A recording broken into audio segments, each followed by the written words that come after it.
마늘 추비 시기와 시비량 가장 쉽게 아는 방법. 안녕하세요. 삶의 텃밭 강산재입니다. 오늘은 월동 후의 마늘밭 추비 시기와 추비 시비량에 대한 것을 가장 쉬운 방법으로 알 수 있는 방법에 대해 말씀드리려 합니다.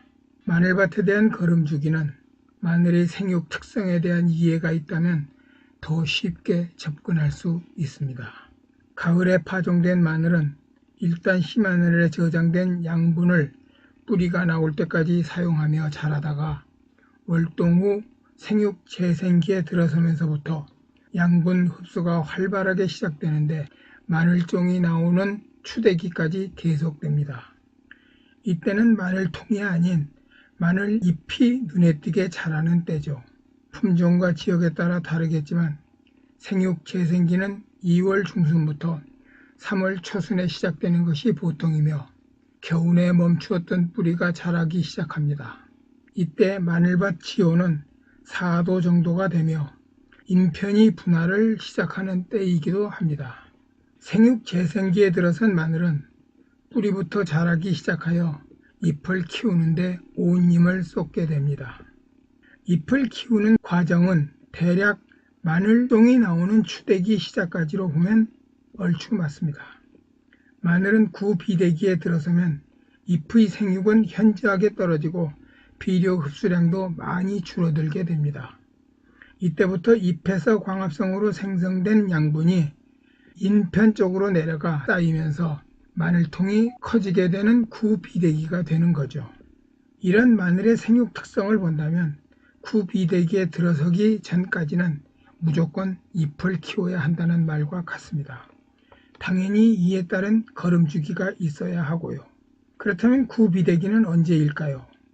이 또한 품종, 재배지역 등에 따라 달라지겠지만 퉁쳐서 말씀드리면 난지형은 4월, 한지형은 5월 정도로 보면 무난합니다.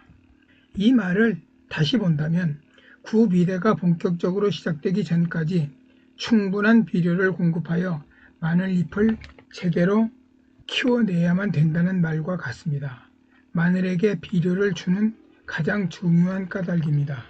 결국 마늘 농사의 성패는 구비대기가 될 때까지 튼튼한 잎을 얼마나 많이 키워내느냐에 달렸다는 거죠. 지금까지 설명에 등장한 마늘의 자람에서 마늘 생육 재생기, 인편 분화기, 구비대기 등의 용어는 이해하고 계시면 좋습니다. 이 용어들을 이해하시면 마늘밭 추비 시기를 정하는데 큰 기준이 될 수 있습니다. 마늘은 8개월 내외 정도의 긴 생육기간이 필요한 관계로 밑거름만으로 버티기 어렵습니다. 또한 마늘은 본래 다비성 작물에 속하기도 하기에 추비는 특별한 경우가 있으면 몰라도 2회 정도는 해주는 것이 좋습니다. 밑거름까지 포함하면 총 3회가 되겠습니다. 앞에서도 잠깐 말씀드렸지만 월동 후 마늘이 커지는 추세를 보면 추비 주는 시기가 대략 짐작이 됩니다. 여기서 비료에 대한 기본적인 기초를 몇 가지 알아두면 추비를 이해하는 데 많은 도움이 되겠습니다.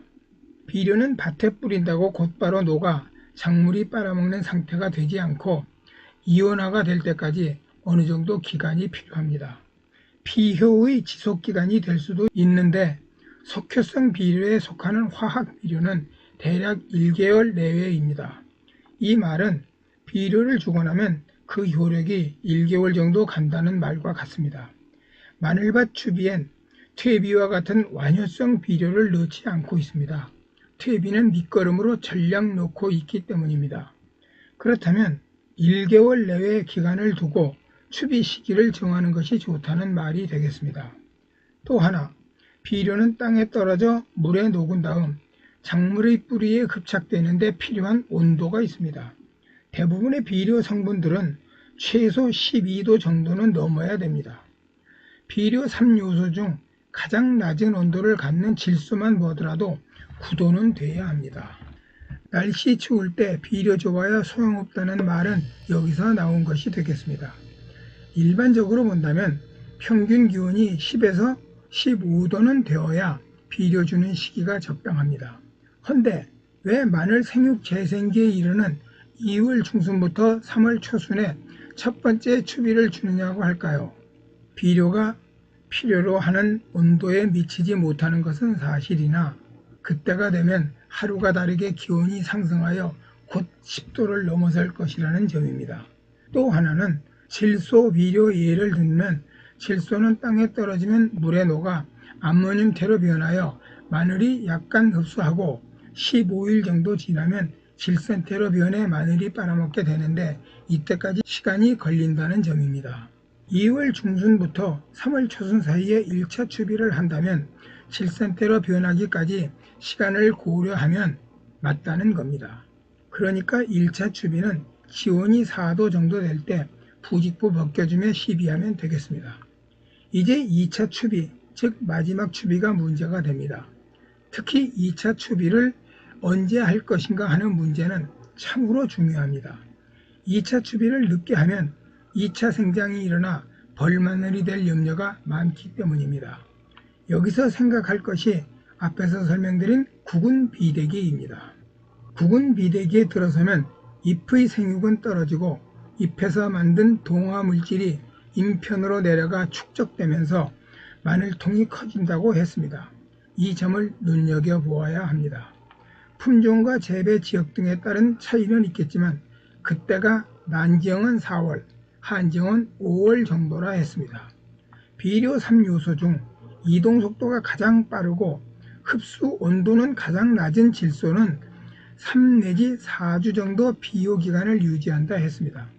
그렇다면 잎의 생장이 둔해지는 시기인 4월과 5월을 넘겨 추비를 주면 문제가 있다는 것은 쉽게 이해가 되실 겁니다. 그 때문에 수확 예정일 60일에서 70일 전에 마지막 추비를 끝내는 것이 좋다고 하는 것입니다. 우리가 마늘 수확은 무조건 장마 전이라고 했습니다. 그 이유야 다들 아실 겁니다. 지역에 따라 장마 시작일은 다르겠으나 일단 6월 하순은 피하는 것이 좋습니다. 그렇다면 6월 중순 전후가 수확 예정일이 될 가능성이 높습니다. 여기서 60일에서 70일을 역산한다면 4월 초순부터 4월 중순 정도가 되겠습니다. 그런데 마늘 농사를 해보신 번님들은 아실 겁니다. 9월이나 10월 초순에 파종한 경우는 6월 초순이 되면 수확기가 되는 경우가 많이 생기죠. 더구나 요즘은 온난화 영향으로 봄의 온도가 상당히 높습니다. 때문에 조금 보수적으로 마지막 추비 날짜를 정하면 3월 말에서 4월 10일 사이가 되겠습니다. 물론 4월 중순까지는 괜찮다는 분도 계십니다만 품종과 지역에 따라 많은 차이가 날 수 있음을 인지하시고 자신에게 맞는 날짜를 정하시면 될 듯 합니다. 충청남도 농업기술원에 따르면 난지형 대서마늘의 경우는 3월 말에 끝냄이 좋고 한지형이나 중간형인 홍산마늘이라면 4월 10일 정도까지는 괜찮다고 합니다. 이제 마늘밭 추비 시비량을 보겠습니다. 이 내용도 자료마다 약간의 차이는 있긴 합니다만 충청남도 농업기술원 자료를 따르겠습니다. 1차 추비와 2차 추비 시비량 모두 똑같습니다. 300평당 요소 17kg, 황산가리 13kg을 주면 좋습니다. 다시 말씀드리지만 추비량은 밭의 작황에 따라 가감을 해야 합니다만 요즘 나오는 마늘 전용 비료를 쓰시면 조금 편합니다. 다만 추비 시기는 1차는 2월 중순부터 3월 초순 사이에 넣고 2차 추비는 가능하면 4월 들기 전 3월 말쯤 넣어주어 2차 생장 피해를 막으면 좋겠습니다. 홍산 마늘이라 해도 4월 10일은 넘기지 않는 것이 좋다는 말씀 드리겠습니다. 지금까지 함께 해주신 번님들 고맙고요. 구독과 좋아요 부탁드립니다. 감사합니다. 늘 건강하시고 행복하게 지내십시오.